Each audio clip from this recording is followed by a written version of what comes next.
Terry Greenwood, the one and only. I mean, your energy is electric. Since Joel and I met you, man, like a month and a half, 2 months ago, you're just always popping in. You know everybody. You're a super connector, but you just have this like amazing energy. Like, let's just start off with that. Like, how do you maintain this energy at your age? Well, should you tell that I've funded Linxy and that's why you have me on here? Not yet. We might pull you in though. We'll have to think about him as an investor. He might be a little bit nutty in the boardroom. We like that though. We're a little nutty ourselves, let's be honest. So I actually think, to answer the question, one of the things, I have some friends in my group that have done well and they've slowed down and so forth, and I think the key to just kind of continuing connection is to stay with folks like you guys. I'm fortunate that a lot of the work I do with brands and things of that nature is with younger people, so it really helps you stay relevant. Yeah. And feed off that energy around you. For sure. Yeah. For sure. That's great. And you're even kind of hip on social media. Like, you got me following every story of yours. I'm like, this guy's kind of hip, bro. Like, I need to pick up some of your social media game here. Thanks. That was kind of started by a have-to scenario. Okay. Had a couple of outdoor brands, and just like you guys starting Linxy, when you get started, you're all in, but you're all it, which means you're pretty much doing everything. Yeah. And so a couple of outdoor brands that I've started, fortunate enough that we exited well, but when you start, nobody's making any money. Yep.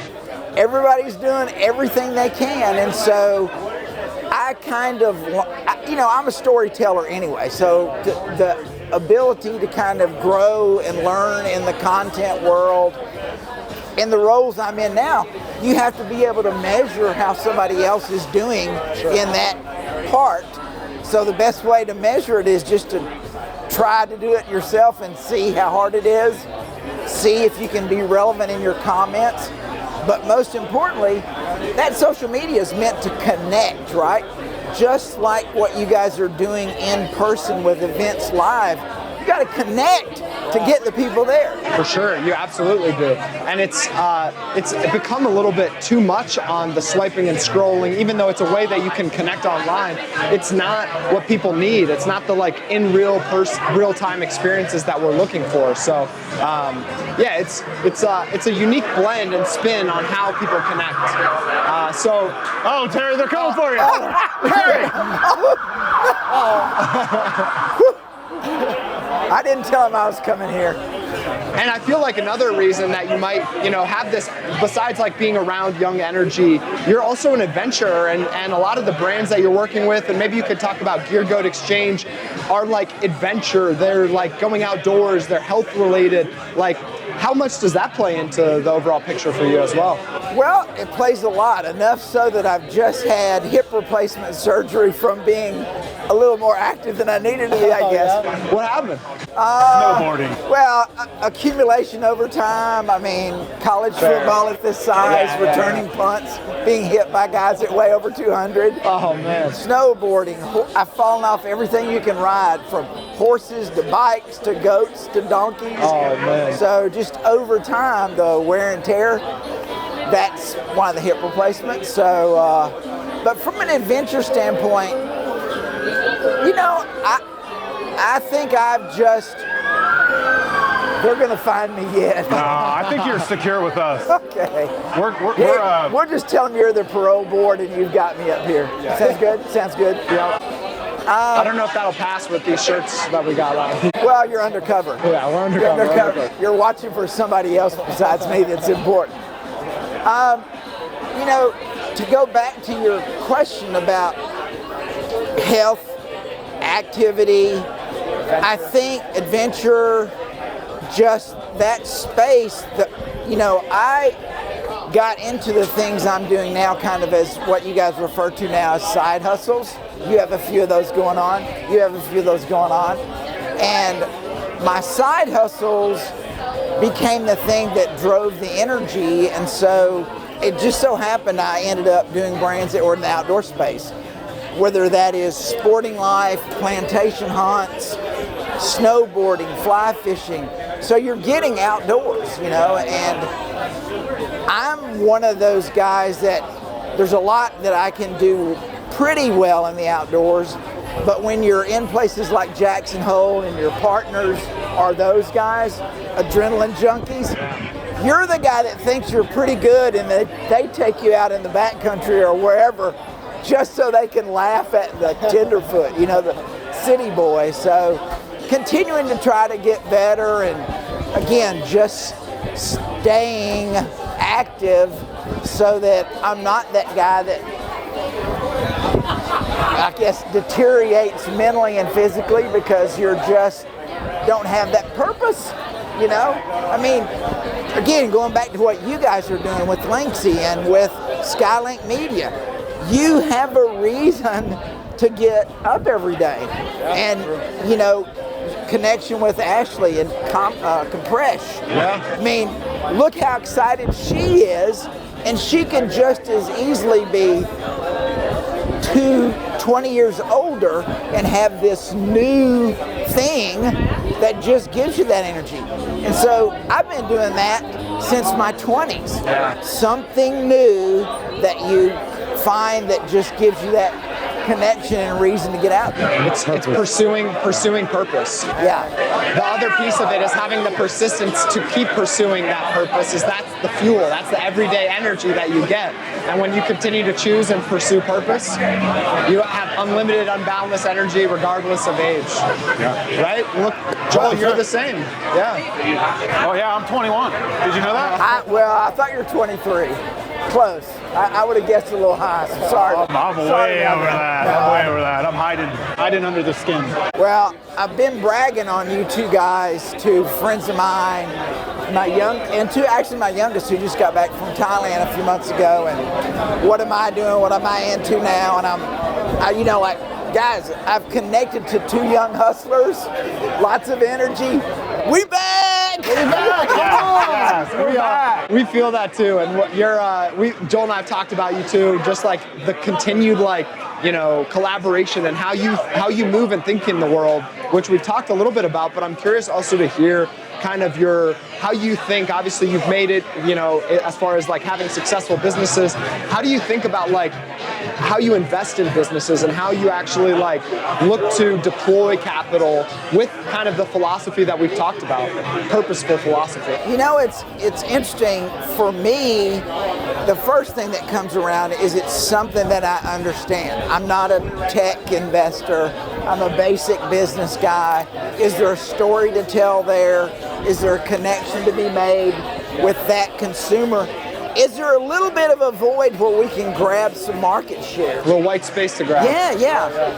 But one thing that you guys have recently connected on with a group who's looking interestedly at participating in Linxy and their characteristics for investment in early stage. I know you both have read about them. Yeah. Plug in for Outlander. Yeah. And, Paige Craig, one of the top VCs in the country based in Atlanta, looks at first the people, right? Didn't you read about that? Absolutely. Because you can have a great product, whether it's tech, consumer goods, whatever.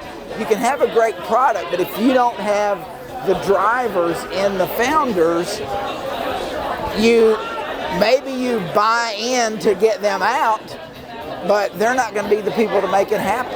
And I look at that first, like, am I connecting with the partners? I mean, I think that's what we did pretty quickly, right? Sure, yeah. Am I going to be able to connect with the partners? Are we comfortable exciting one another, telling one another when there needs to be an improvement, going the wrong direction? Doesn't matter what age, doesn't matter the experiences, what's the opinion? Yep. And then you kind of measure that. So for me, investing and participating, and our guys, we don't do passive investment. We look for where there's a skill set that maybe be missing or short, and we can help fill in and have an impact in person. For sure. So those are the kind of the characteristics. What are the founders? What's that void? And is there something that we can do actively to be impactful to the business. Yeah, for sure. And I think one of the recent ones that deals you've been working on with Gear Goat Exchange, do you want to talk about that and like a little bit of like what you saw with their current business model, and based off that philosophy of being an active contributor and coming in to operate, where you saw the white space and how you're actually thinking about that? Yeah, so Gear Goat Exchange, great foundational brick and mortar store. It's started all about consignment, but if you compare that to vintage apparel, Gear Goat Exchange is everything from bikes to skis, any backpacking equipment, camping, a lot of apparel that might have to do with outerwear and stuff. But like vintage apparel, it's become not only popular, but it doesn't matter how much money you make, people are becoming more conscious of reliving, reusing, repurposing everything. Yeah. And so that's the space Gear Goat has been in for almost 10 years and laid a real good foundation that I think we can improve the processes, add some technology, add some automation, and just add it kind of has a three-way flex. One is the brick and mortar store. If you think about that, like comparing it to Linxy, that's a local community, right? Yep. As Linxy goes live in e-commerce across social media, that's a missing piece for Gear Goat. So the same thing, local, just like we've got a crowd here which is continuing to grow and paying attention. E-commerce online gives you a broader audience, which could include local and more. And then the other part of Gear Goat that I'm excited about, have a great partner that used to be head of product digital marketing at Converse. We're going to develop a e-commerce, re-commerce platform to what we probably can make it happen, be the niche category leader for outdoor brands, sporting life, adventure brands, any overstock, last season's goods. Think about it. Where does that product go now? TJ Maxx, Marshalls. Have you ever? No, there's no story there. Yeah. So if in Gear Goat we created a story that itself is cool, it's culture, it's got a purpose, doing something good, then it doesn't take away any integrity from the brands that are there. Exactly, and what you're doing it in a unique way, and we've talked about, Terry, is when you can activate the community and you have a purposeful story, it's something that's powerful that actually like separates you from the competition that might be trying to do the same thing, right? And so you're leading with that community and purpose and story. Yeah, so the story, the connect to people, and is there something that drives them to want to be part of your community? What's the good that you're doing? And I just think in consumer products, there's very little that's unique, right? So if you're not building a community, why are they shopping there? That you might have a good deal, they might see a one-off thing that they want to buy, but to keep that as a consumer that's loyal, that's building community, you've got to have the story that they want to connect to. And nowadays, I think 20-somethings to 40-somethings are looking for that why. Who are you helping? What's the person? What's the society? Whatever. You said 20 to 40 something. I thought you were going to say 6, 7 or something like that. Yeah. Well, you know, I'm trying to stay away from those trending numbers. Yeah, you know who knows anything about community? This guy right here. Who, me? Mr. Linxy himself. Yeah, right. For sure. Yeah. Well, what I want to know, question I have for you, Terry, I know a little bit of your story, but you've been in Charlotte for a bit. How many years you been here in Charlotte? Since you were in diapers, probably 93. Oh, 93. So you've seen this city transition. Yeah. And is there, you know, when you think of Charlotte, is there staples that come to mind, whether it's like Moosehead or like whether it's businesses, communities, experiences around Charlotte that, you know, kind of lit you up or gave you energy, or places that you continue to frequent because you love those communities? Yeah, I think, you know, Charlotte's changed a lot since the Panthers came in 95. I mean, we don't fully appreciate the breadth of pro sports that we have here. Yeah. And something that's really unique, where we're sitting today at Graham Street Pub, you can walk to professional baseball, to professional basketball, and to professional football. Two kinds of football too. Yeah, exactly. With FC Charlotte. Exactly. Yeah. Who's probably got, except for the Hornets coming on crazy good lately, they probably got the best record. Yeah. Making the playoffs every year since they started. So. And the Panthers, just made the playoffs this year. Tough loss. I think it was 34-31 Rams. Come on, Charlotte, Carolina. And I was actually here at Graham Street Pub, hanging out with some friends, and Dimitri, the owner here, is really cool. Dimitri, if you haven't met him. Is there other, outside of sporting, is there any other business that comes to mind? The Beaver? What is that? Thirsty Beaver? I mean, what an iconic dive, right? So, and one of the stories that is so funny, so the Stones were here for a concert, right? And I know you guys know the story, but just kind of telling it again. Here's Mick Jagger standing in front of Thirsty Beaver that won't hold more than 50 people, and nobody even sees him. I mean, he is literally 10 feet from somebody like this little bar over there who are drinking and don't even notice him. Just blending in. He looks like a guy that would be at the Thirsty Beaver. Yeah, I mean, if you really weren't thinking about it, he looks like a guy that's been at the Thirsty Beaver too many times. Yeah, it is an iconic. He's been rode hard and put up wet. Sorry, Mick. Oh man. But yeah, so we've now established a lot of places, a lot of choices for late night entertainment, doing things. I mean, that's an opportunity that you guys have to connect to so many places. And in that vein, I think, again, just talking about Linxy, because I'm excited about it too, you have the opportunity to impact a whole generation that's grown up on their screen and don't necessarily know how to approach people. Oh yeah. And that's why we meet them. We meet them on the screen, and then we bring them back into the public. I mean, when I was growing up, if you didn't have a line, you weren't going to connect. Yeah, you can define that connect word however you want to. Hey, and since you brought it to Linxy, we have our first trivia question of the night on Linxy live. If you're at Graham Street, you can answer this question.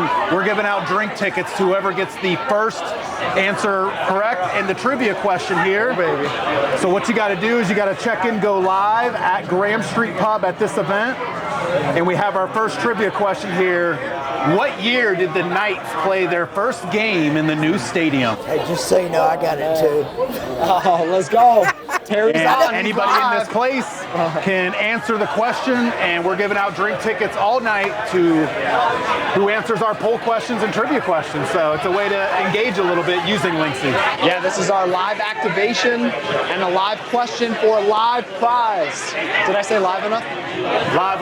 Live life. Live life. In real Linxy. That is our new slogan we're trying to figure out. In real Linxy. Oh, that's it. I like it. It's got a nice touch to it. But Terry, thanks so much for being. Is there anything else you want to highlight, or any other things about Charlotte or upcoming that you want? Well, I guess I should put a plug in for my favorite restaurant that's owned by my friends of mine, since you asked about places. Yeah. Lincoln Street Kitchen and Cocktails. Oh, what a spot. Rooftop just like 6 blocks away, if that far. It's amazing. Right next to Kraft, which was their first thing that they owned, a tap house. Lincoln Street Kitchen and Cocktails. That's Their great. burgers, truffle fries, sign me up. So good. So good. Thank you guys for having me. I really appreciate it. Heck yeah. Terry, Terry, come on. pleasure, my man. Let's go. All right.